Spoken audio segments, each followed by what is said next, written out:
Speaking of Raila Odinga, how was it working for him? And at some point, I think you were his official photographer. Yeah. How was the experience for you?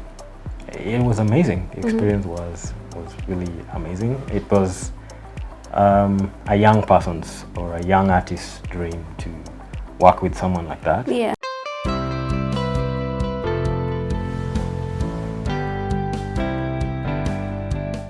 Hi everyone, thank you so much for tuning in. Today we have Evans Ouma, a professional photographer based in Nairobi.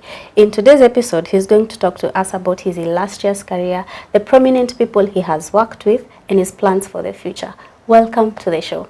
Karibu sana Ouma to the show. Thank you. Thank you for joining us. For people out there who do not know you, kindly introduce yourself and tell us what you do.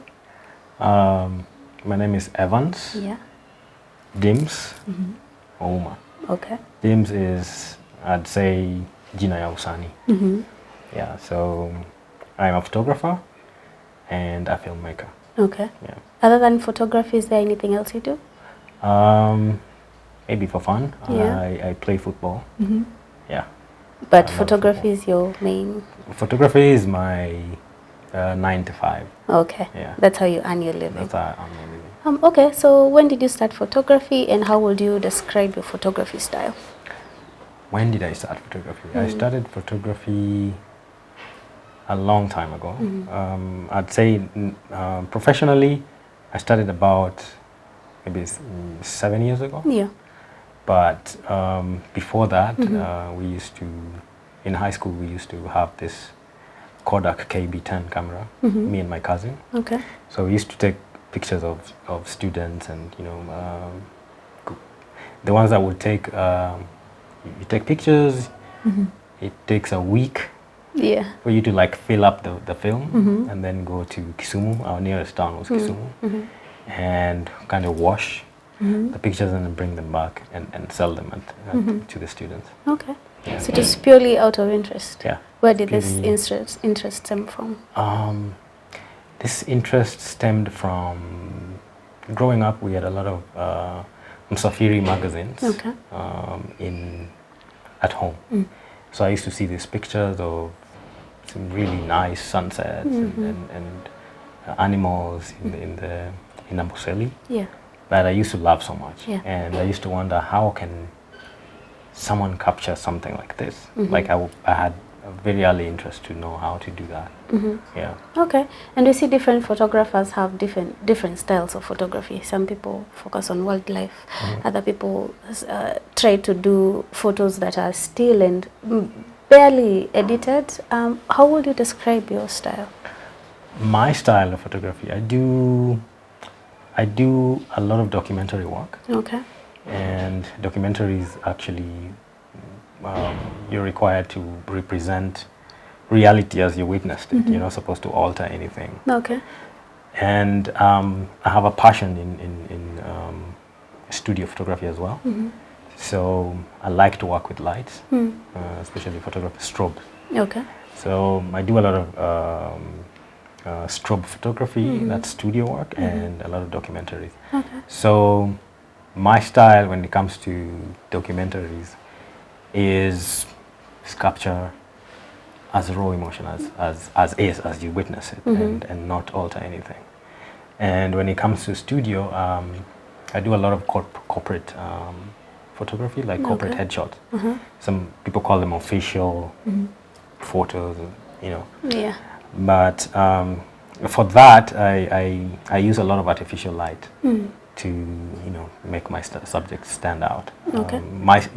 If you look at my pictures, I usually use a gray backdrop. So a gray backdrop, the reason why I like that style is because, first of all, it makes your subject stand out, and it doesn't have a lot of distractions. Yeah. And say, for example, if someone was to use that picture, like say a graphic designer was to use that picture, it's easier to, you know, to cut out and put on a different backdrop or background. Okay. It's easier to work with. Yeah. Okay. When you speak of documentaries, can you mention to us maybe some of the documentaries you've done before? Well, my major one is I documented Raila Odinga's 2007 17 Yeah. campaigns. I traveled with him everywhere during the campaigns and international assignments. That was my major one. Yeah. And other than that, I've worked with... Is that available for the public to see? Yes. Okay. Yes. The pictures are available. I'll give you a few copies. Okay. Or some of the shots that stand out. Okay. And other than that, I've worked with Siemens. I've worked with National Geographic. I've had a few of my work published. I've worked with Discovery Channel. And I've also worked with some French newspaper 1 or 2 times. Yeah. Okay. Speaking of Raila Odinga, how was it working for him? And at some point, I think you were his official photographer. Yeah. How was the experience for you? It was amazing. The experience was really amazing. It was a young person's or a young artist's dream to work with someone like that. Yeah. It was fun because he's an easy guy. The part I enjoyed the most was, like flying with him in the choppers and taking pictures from above and stuff like that. Yeah. But overall, he's a cool guy. Like I wish Kenyans would like vote for him. Not really, but I wish Kenyans would get to like be with him on a personal level and kind of like hear his story and his vision and the things that he dreams for Kenya. Yeah. That's what I wish, and that's what I enjoyed the most. Like most of my outlook in life is largely influenced by the conversations we had when we were maybe flying on plane and going to campaign rallies. Do you still keep in touch, or do you still take photos of him? Do you still work for him? From time to time. Okay. Because now I've ventured, created my own media company. Yeah. And so sometimes we get hired by the secretariat to do 1 or 2 things for them. Yeah. Okay. As a professional, but now back to photography, as a professional photographer with all these years of experience, how would you describe a perfect picture? A perfect picture. What's that for you? Well, a perfect picture, what would that be? Well, a perfect picture, I don't think it's open, like a perfect picture is open to interpretation. So, because what's perfect for you may not be perfect for me. So what's perfect for you? So what's perfect for me is a well-composed photo, a well-lit image.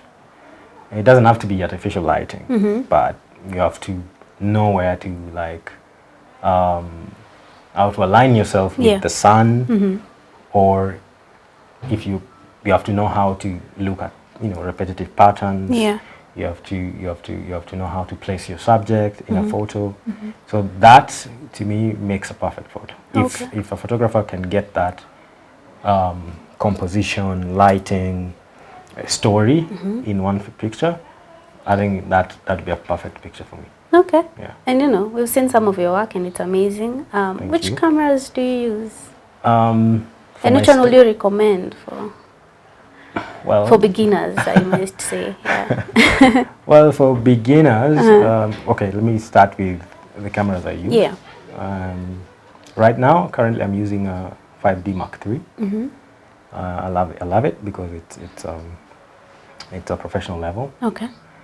And performs very well, especially for documentary work. Yeah. Because sometimes you're not gonna use artificial light.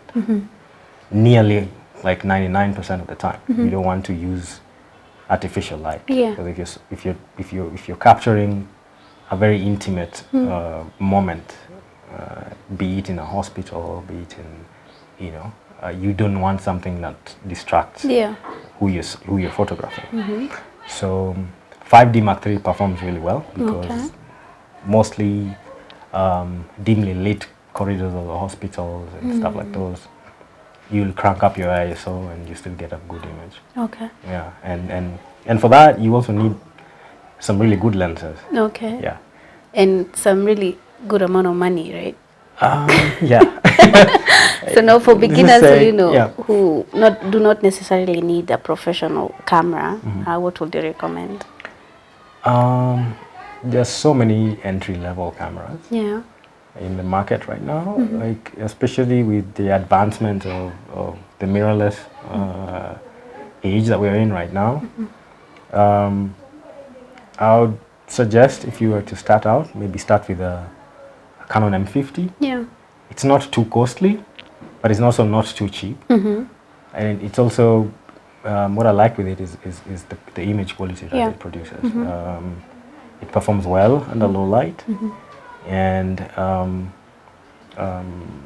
it's light, you know, Okay. and it's something that you can carry, and someone will just ignore you. You're just having fun, but Yeah. it really it's small but packs a really powerful punch. Yeah. Okay, so you've talked a bit about documentaries, and what I personally like about documentaries is I find that they tell a story, or the camera person would view a certain situation in an angle that you wouldn't normally view it from. Yeah. How important is it for photographers and storytellers to take these raw images and videos of these happenings? How important is it, for you to actually capture these moments? First of all, I think you as a photographer, you need to understand what you're doing, and once you understand what you're doing, and also understand the impact of what you're doing. Yeah. Once you understand the impact of what you're doing, then you're going to take your time to produce something really good for the public. Yeah. So I think understanding your assignment and understanding what the impact your assignment has in the general public is very important. Those are some of the key things I look at when I take on assignments. Okay. Yeah. So it's important for someone to have a purpose of Yeah, their a purpose. photography. Yeah, exactly. Just not just taking photos and videos. Well, a lot of people start with just taking photos. Like I have a camera, I want to go out and shoot. Yeah. And in photography, they say your first 10,000 pictures are your worst. Okay. So before you hit your 10,000 pictures, you by the time you hit your 10,000 pictures, Yeah. your skill level shall have Yeah. advanced a little. Okay. Yeah. And I reckon by now you already passed the 10,000 mark. So do you have a favorite work you've done? A favorite project maybe? Other than Raila, of course. Yeah, I have a couple. I have a couple of projects that I'm really proud of, and the impact there. Yeah. We did a campaign for was it child labor? No, not child labor, but violence against women and children. So it was a portraiture project. It was mostly done in studio for an organization called 100million.org. So basically, my brief was to create, striking images. Like if someone saw, it drew attention. So what we did was we set up in the studio, and we needed something that signifies signifies blood. So we took like a felt pen, a red felt pen, and painted the thumb. Okay. And then we put our subjects to put their hands like this and do portraits of them. Okay. And then a graphic designer would come and overlay some messages and the logo and stuff. It was really good. And another one that I really love is what we've done with Siemens. Siemens it's a technology company. Yeah. And they assigned me to go to. They have this project. They're funding this project in Mbita in Homabay, where they make motorbikes, but electric motorbikes. So my assignment was to document the process of making the bike, assembling the bike all the way to finish. we did that, and then they also have a project where, you know, when you want to, you know, omena. Do you know omena? The small fish. Yes. Yeah. That. So omena is mostly caught at night. Okay. And it's caught at night using lamps. Yeah. So traditionally they use lamps that use kerosene. So what Siemens, the project that Siemens funds is replacing those and replacing them with renewable, rechargeable lamps. Okay. So I went into the lake with the fishermen and got images. And for the environment, I think that was really important. Yeah, I also like the impact on society. Yeah. Do you have a favorite? What do you like most about your job? Your favorite part about your job? My favorite part of my job is the freedom. Freedom it gives me, and the fulfillment. Okay. Yeah. It's something you really love doing. And is there something you don't like about your job? Is there something I don't like about my job? Yeah, like any other job, it's a job. You know, and as a human being, at some point, you get to like, sometimes you're exhausted from a lot of travels. Yeah. Like a recent project, we've been driving around for long hours, and sometimes you get to your destination and you're exhausted. You just wanna go into bed, but you can't do that because you have to prepare for a shoot the next day. Yeah. Ah, okay. And what would you describe as the ultimate career goal for you? An ultimate career goal for me. Something you really want to do, or to Something achieve. I really want to achieve. To achieve in your career, yeah. In my career, something I want to achieve in my career. I'm passionate about young people creating opportunities for themselves. Yeah. So I work with a lot of people, some of my colleagues, and we'd like to create a lot of employment. And like my dream is to create something bigger than me, that employs young people and gives them freedom, young creatives, for that matter. Something that gives them freedom to work and freedom to do what they love and express themselves. Is that in terms of training or? In terms of training also, and also in terms of collaboration with, guys who would want to get into this field. Yeah. Okay. Yeah. And do you have someone in mind that you would love to work with in the future? Or you really would like to make it very worth it for you if you worked with them? You mean a fellow creative? Yeah. Who's probably at a higher level than me? Or someone you look up to in the same industry? Yeah. Who? But locally or internationally? No, internationally. You don't have local? I'm sorry, locally, no. What? Locally, no.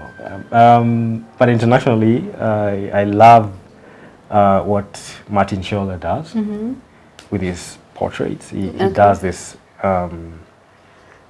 He does this. I don't know how to describe them, but his portraiture work is, something really raw and in your. And the people he's worked with, and the places he's traveled to, and the calendars and the magazines he's created from his work. Okay. I love that. I'd love to get to that level.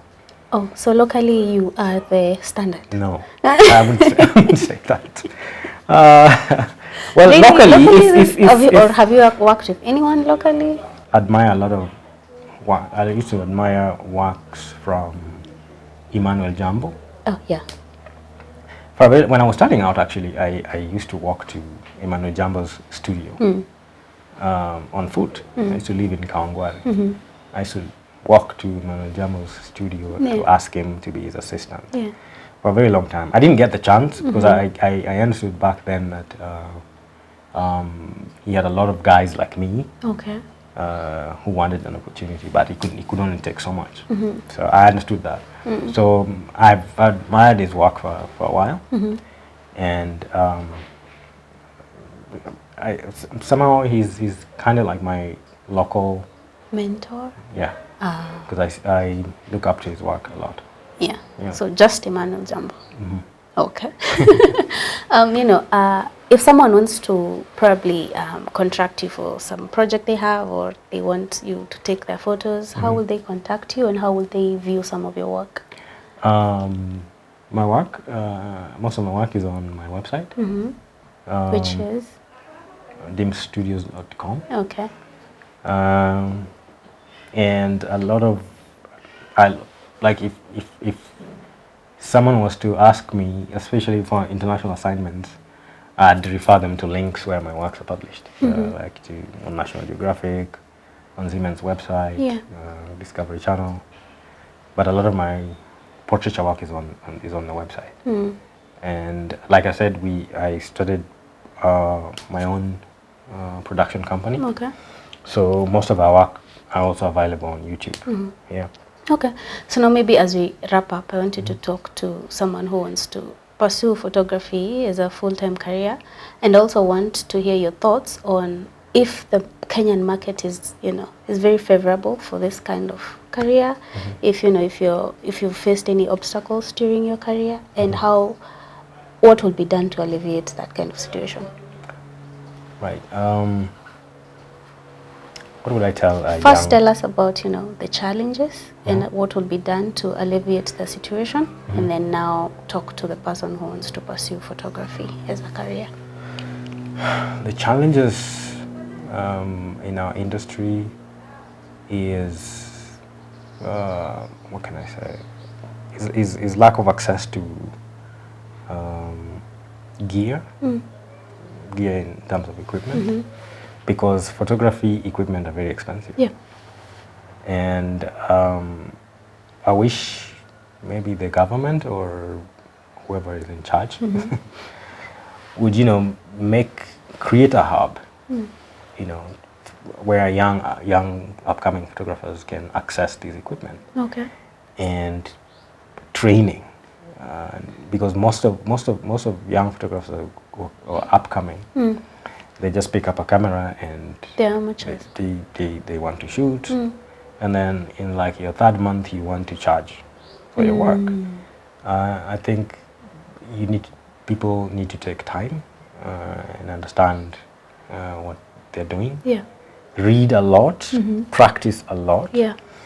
Yeah, before you actually can. Yeah. Because what that does for the market is guys who, like Kenya right now, there are a lot of people with disposable income, especially the middle class. Someone would just up and buy their kids a professional level camera because they can afford it. But if you don't understand what you're doing, and if you haven't mastered it, you're going to take up jobs that you don't understand, and you're gonna fail at it, or you're gonna produce something that can't be published. Yeah. And that can really demoralize you as an upcoming artist. So I'd suggest you take your time, find a mentor. Practice a lot before you venture out to actually charge for your work. Yeah. So research is very important, and then building on your skill. Yes. And again, finding purpose. I'm learning a lot today. And now I want you to talk to the young photographers who want to pursue this as a full-time career. What snippets or tips would you give them? Well, as a young photographer, if you currently have a 9 to 5, don't quit. Don't quit your 9 to 5, because there's a saying in photography that the quickest way to make money in photography is to sell your camera. So you want to keep your day job,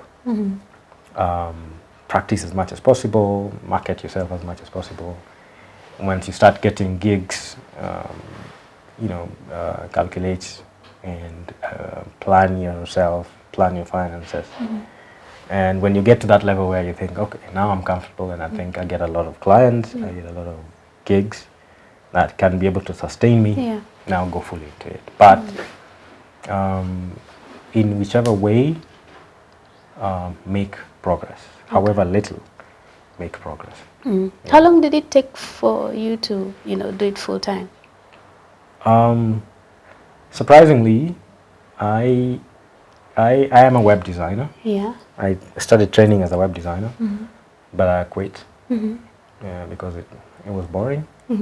But I went into photography with no 9 to 5. Like it was my day one 9 to 5. So like it was my plan A, it was my plan B, it was my plan C and D. So I put a lot of work into it. Yeah. Okay. Now I want to hear your final words. Anything you want to say? The floor is yours. Where where my name comes from? Dims. Dims is short for Dimba. And Okay. Dimba in my Football. local. Huh? Football. No, it's not. It's a football. No. And Dimba in my local language, in my mother tongue, it means someone who's laid back, doesn't talk much. You are laid back. And so that's why I get my name. Okay. So I don't have a lot to say most of the time. I didn't see that coming. I did not see that coming. But yeah, thank you so much. I have learned a lot about photography, and congratulations on the peaks of your career. Thank you for the advice for the youngins, and we'll come by 2 years from now and see what else you have done. Thank you very much for having me. All right. And that's it for today, guys. Thank you so much for tuning in. I hope you have learned a lot of things. And make sure to follow us on our social media pages, and make sure to leave a comment if you have something to say about this video. See you on the next one. Bye.